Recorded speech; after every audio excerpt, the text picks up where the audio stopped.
À l'hôpital, Lee se prépare au test de paternité et place un morceau de foie dans un plateau à échantillons. Tom Star, es-tu vraiment le père de Luna? Se demande-t-elle. Lee commande le test de paternité, observant le flacon de sang avec étonnement. Lee reçoit le test et enfile des gants en caoutchouc. Elle est sur le point d'obtenir des réponses. Lee travaille sur le test, mélangeant de l'eau de foie et du sang dans le petit appareil de test Covid-19 pour obtenir les réponses qu'elle cherchait. Lee repense à Luna expliquant ce qui s'est passé et pourquoi elle a tué Tom Star. Elle reçoit les résultats et paraît bouleversée. Chez Bill, Luna feuillette un livre et déambule dans la maison. Elle s'ennuie, elle finit par se recroqueviller sur le canapé, mais Bill descend en courant et lui dit de se lever. Car Will est à la grille. Tandis qu'elle monte, Bill range avant l'arrivée de Will. Will se demande s'il traîne toujours dans l'entrée, et si tout va bien. Luna sourit depuis sa cachette. Bill dit à Will que tout va bien, mais Will n'est pas sûr d'y croire. Il voulait prendre des nouvelles de son père après que Liam lui ait dit que leur père travaillait beaucoup à la maison. Il lui montre les livres sur la table et Bill lui dit qu'il lit pour s'endormir. Bill assure à son fils qu'il va bien, et Will a du mal à le croire. « Et Luna ?» demande-t-il.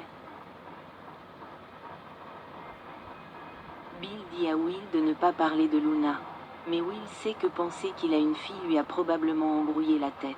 « Heureusement, ce n'est pas vrai, » dit Will, constatant combien il serait difficile de gérer tout ce qui se passe avec elle.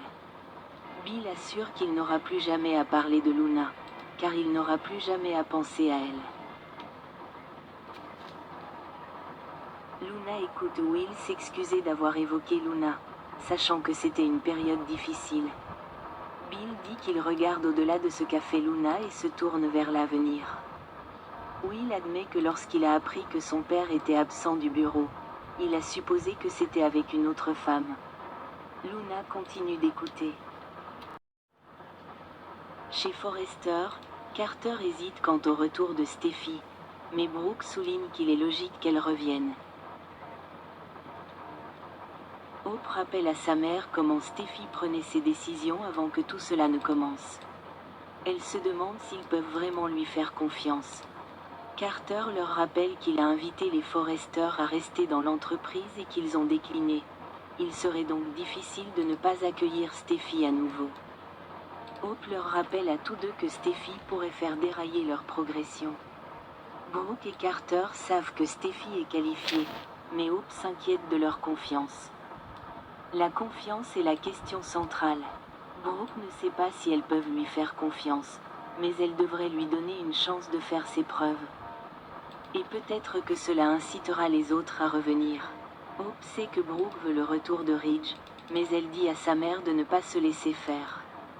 En fin de compte, c'est à Carter de décider.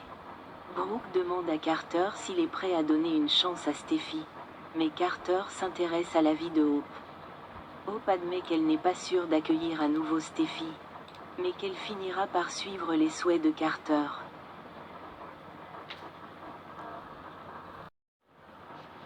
Au manoir Forrester, Steffi pense que son plan fonctionnera. Eric demande s'ils ont accepté son retour au travail, tandis que Ridge se demande si la PDG, Brooke, a bien accueilli son retour.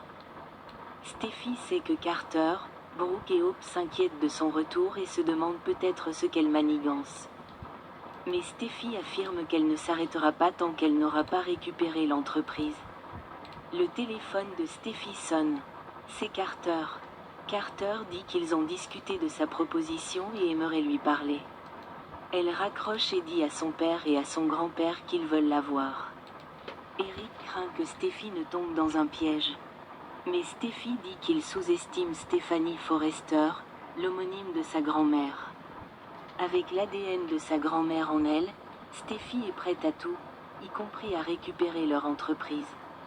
Elle part, et Eric et Ridge rayonnent de fierté. Ridge dit que ça le dérange de ne pas savoir ce que Steffi manigance. C'est une force de la nature, dit-il. Eric dit que si quelqu'un peut sauver leur entreprise, c'est Steffi. De retour chez Forrester, Carter fait les 100 pas tandis que Hope et Brooke sont assises à leur bureau. Hope semble contrariée.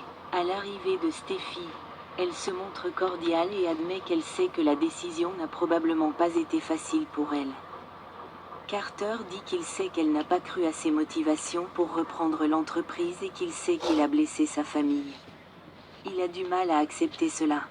Il lui rappelle comment elle a traité les Logan par le passé, et il ne peut qu'imaginer ce que Steffi a pu dire à leur sujet dans leur dos. Il ne veut pas diriger une entreprise qui s'en prend à ses employés. Steffi dit que la situation a été difficile, mais qu'elle est pragmatique et que l'entreprise est importante pour elle. Elle sait qu'il a contrôle et qu'elle ne peut rien y faire, alors tout ce qu'elle peut faire, c'est contribuer à la rendre plus forte.